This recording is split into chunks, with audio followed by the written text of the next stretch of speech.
Bon, j'ai passé tout le week-end sur l'iPhone 14 Pro et en fin de compte, je suis pas convaincu. Vous le savez si vous avez vu mes vidéos précédentes sur le sujet, mais l'annonce des iPhone 14 m'a laissé comme un goût d'inachevé. En effet, les iPhone 14 et iPhone 14 Plus ne m'ont clairement pas renversé. Et s'ils ne m'ont pas renversé, c'est tout simplement parce qu'ils ne marquent pas une vraie rupture dans la gamme. Vous prenez un iPhone 14, vous le mettez à côté d'un iPhone 13, vous ne verrez aucune différence, que ce soit à l'œil ou à l'usage. Alors vous avez toujours des gens pour justifier l'existence de l'iPhone 14 en invoquant de grands principes stratégiques. Mais pour moi, il n'y a qu'une question vraiment importante. L'iPhone 14 mérite-t-il que vous fassiez un effort financier? Parce que c'est vraiment ça qui compte. Alors pas pour les gens qui ont beaucoup d'argent bien sûr. Eux, ils peuvent se permettre de se lancer dans de grandes réflexions, comme ils l'ont toujours fait. Mais lorsqu'on a des moyens limités, lorsqu'on doit faire attention à ce que l'on dépense, on doit se poser les bonnes questions. Et j'ai presque envie de dire les vraies questions. L'iPhone 14 donc m'a profondément déçu. Proposer aussi peu d'innovation à un tel prix, pour moi, c'est un non-sens. Et ce, même en prenant en compte l'inflation que connaît le monde ou la dépréciation de la valeur de l'euro. Des événements économiques graves, certes, mais pour lesquels le consommateur n'y peut rien. Et si vous voulez connaître le fond de ma pensée, je vous renvoie bien entendu sur toutes les vidéos que j'ai pu publier depuis la semaine dernière. En revanche, l'iPhone 14 Pro et l'iPhone 14 Pro Max m'apparaissaient comme plus pertinents. Une nouvelle puce, de nouveaux capteurs photo, une plus grande définition, c'était eux les vrais nouveaux iPhones. Mais après 48 heures passées en compagnie du premier, je n'en suis plus complètement sûr. Et le moment est donc venu de faire un bilan provisoire en attendant le test. Et bien sûr, je le précise, ce que je partage ici, c'est mon avis personnel. Ce sont mes premières impressions et vous avez tout à fait le droit de penser autrement. Pas de mauvaise surprise au niveau du design. L'iPhone 14 Pro dégage une impression de solidité tout en étant très agréable à manipuler en raison de son format compact. Le module photo est difficile à ignorer, il est vraiment immense. Et étrangement, cela participe aussi à la bonne préhension du téléphone. Une fois l'appareil en main, l'index viendra naturellement prendre appui dessus. Et jusqu'à présent, je n'ai d'ailleurs eu aucun problème particulier avec mes accessoires MagSafe, que ce soit pour le porte-carte officiel ou ma station d'accueil nomade. Et puis bien sûr, il y a la couleur. Ce noir profond est tout bonnement sublime.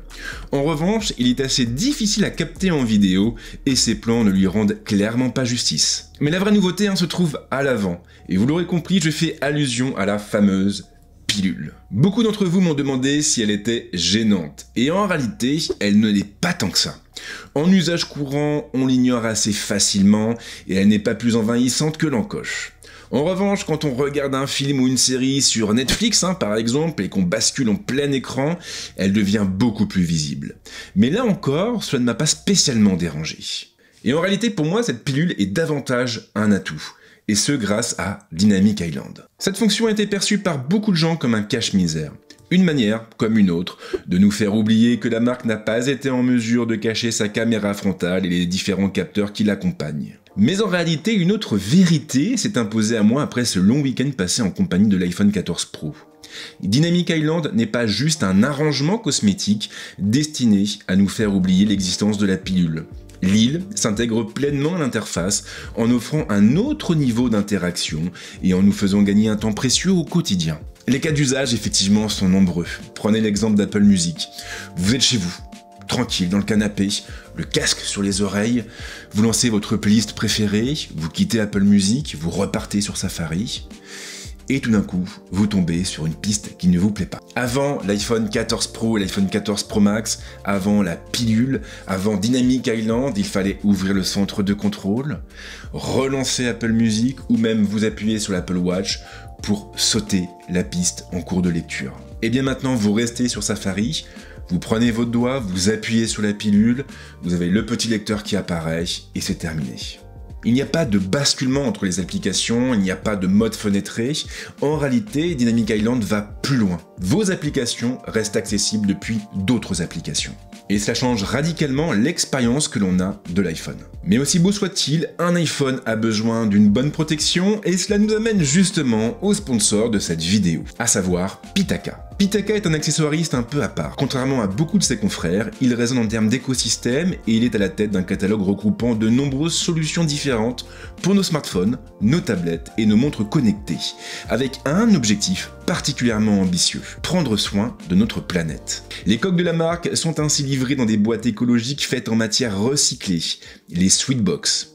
Des boîtes qui peuvent ensuite être réutilisées pour stocker des bijoux, des stylos ou n'importe quel autre objet. Les coques de protection, pour leur part, sont construites pour durer, avec une production modérée, pour s'adapter au mieux à la demande et éviter de trop produire. Elles sont fabriquées en fibre d'aramide et en fibre de carbone pour une durée de vie plus conséquente que la plupart des produits concurrents. Mais non contentes d'être durables, ces fameuses coques sont aussi très discrètes. Elles épousent en effet parfaitement la forme de l'iPhone sans alourdir ses lignes. Notre téléphone est donc protégé sans être défiguré. Et en prime, Pitaka vous laisse le choix entre de nombreux motifs originaux. Vous l'aurez compris, c'est donc avec fierté que je souhaite la bienvenue à ce nouveau partenaire. Et vous trouverez bien entendu dans la description de la vidéo un lien pointant vers sa boutique officielle, mais aussi sa boutique Amazon. L'écran est comme souvent avec Apple, inattaquable. Des couleurs précises, des contrastes infinis, il excelle dans tous les usages et ce, peu importe les conditions lumineuses. En extérieur et en plein soleil, il pourra même monter à une luminosité de 2000 nits. Et soyons clairs, c'est très impressionnant pour un smartphone. Surtout que derrière, l'iPhone 14 Pro a un autre atout, le mode toujours allumé. Lorsque le téléphone est en veille, son écran ne s'éteint pas complètement. Il s'obscurcit. L'heure reste affichée, de même pour la date ou encore les widgets et une partie du fond d'écran. Mieux encore, vous pouvez même créer plusieurs écrans de verrouillage et les faire varier en fonction du mode de concentration activé. Et Apple a d'ailleurs bien fait les choses. Exemple typique, avant de vous coucher, vous activez le mode repos sur votre Apple Watch et automatiquement le mode toujours allumé est désactivé sur votre iPhone. L'écran s'éteint donc complètement une fois qu'il est en veille. Ce qui évite de vous déranger pendant la nuit. De la même manière, si vous avez une Apple Watch et que vous quittez la pièce où se trouve votre iPhone, eh bien là encore, le mode toujours allumé va se désactiver et l'écran va se couper. Et ce bien sûr pour éviter de trop tirer sur la batterie. C'est intuitif, c'est bien pensé et c'est pour ça qu'on aime Apple. La technologie au service de l'humain. Peu de choses à dire sur la puce A16 en revanche. Je n'ai constaté aucun gain significatif depuis l'iPhone 13 Pro. Du moins pas en termes de puissance. Car au niveau de l'autonomie, l'iPhone 14 Pro semble donner le change. Alors forcément, le premier jour a été assez compliqué. Lorsque vous achetez un nouvel iPhone ou que vous faites une mise à jour vers une nouvelle version d'iOS, il y a un temps durant lequel l'iPhone doit réindexer l'ensemble de vos fichiers. Ça prend du temps et ça consomme surtout pas mal de batterie. En revanche, une fois cette phase d'indexation terminée, l'iPhone 14 Pro s'est avéré aussi endurant que mon iPhone 13 Pro, et ce alors même que le mode Always On Display était activé. Par extension, cela veut dire que si vous désactivez cette fonction, eh bien clairement l'iPhone 14 Pro pourra tenir plus longtemps, mais bien plus longtemps que l'iPhone 13 Pro. Et en toute franchise, je pense d'ailleurs que le gain dépasse largement l'heure annoncée sur le site d'Apple. Mais on reviendra là-dessus dans le test. Pour l'instant, je n'ai pas encore assez de recul pour juger vraiment de l'autonomie de l'iPhone 14 Pro. Quant au reste, eh bien pas de problème particulier à noter. L'iPhone 14 Pro accroche bien les réseaux, il reste compatible avec tous mes accessoires MagSafe en dépit de son module photo au format XXL. À noter en revanche que je n'ai pas pu le tester avec le chargeur MagSafe Duo puisque je ne le possède pas. Arrivé à ce stade, vous devez vous demander ce qui coince. Après tout, j'ai l'air plutôt convaincu par le design, j'ai l'air même d'apprécier particulièrement l'encoche et Dynamic Island. J'ai rien à dire de particulier au niveau de la puce, l'autonomie est plutôt bonne, bref, sur le papier, à première vue, tout va bien. Sauf que voilà, ce n'est pas le cas, et à mes yeux, le principal problème avec l'iPhone 14 Pro vient de la photo. Et c'est un gros problème. À la base, les premières séances photos ont été plutôt convaincantes. Des images piquées, une belle dynamique, des couleurs naturelles et homogènes sur les 3 capteurs. L'iPhone 14 Pro s'annonçait comme un très bon cru. Du moins, jusqu'à ce que je le mette face à l'iPhone 13 Pro. Parce que là, on peut dire qu'il m'a vraiment déçu. Il m'a déçu parce qu'au final, les photos obtenues par les deux téléphones étaient vraiment très proches les unes des autres, à un point tel qu'il a fallu à plusieurs reprises que je consulte les données EXIF de ces photos afin de savoir quel smartphone avait pris tel ou tel cliché. Au début, franchement, j'ai pensé que le problème venait de moi, et du coup, ce que j'ai fait, c'est que j'ai partagé ces photos sur Twitter en vous demandant à vous de me dire ce que vous en pensiez. Et vraisemblablement, vous êtes plutôt de mon avis. En réalité, vous non plus, vous n'avez pas vraiment réussi à voir de différence flagrante entre les deux appareils. Et ça, il faut bien l'avouer, ça fait très mal. En fin de compte, et ce n'est qu'un premier avis, je le précise bien, l'iPhone 14 Pro ne fait pas mieux que l'iPhone 13 Pro. Du moins pas dans 98% des situations. Alors parfois, lorsque les conditions lumineuses sont très compliquées, on a l'impression, et je dis bien l'impression, qu'il est un petit peu au-dessus sous le grand angle et l'ultra grand angle, mais ce n'est vraiment pas frappant. Ce qui m'amène finalement à une question. Tiendra-t-il la comparaison avec ses concurrents ?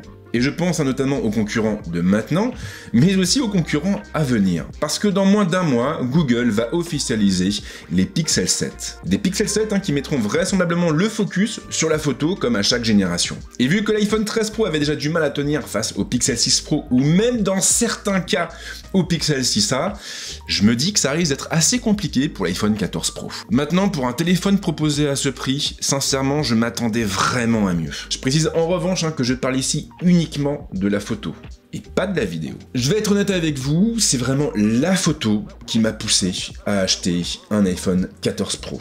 Je pensais en effet naïvement qu'avec les nouveaux capteurs placés sous le grand angle et l'ultra grand angle, l'iPhone 14 Pro allait faire des miracles.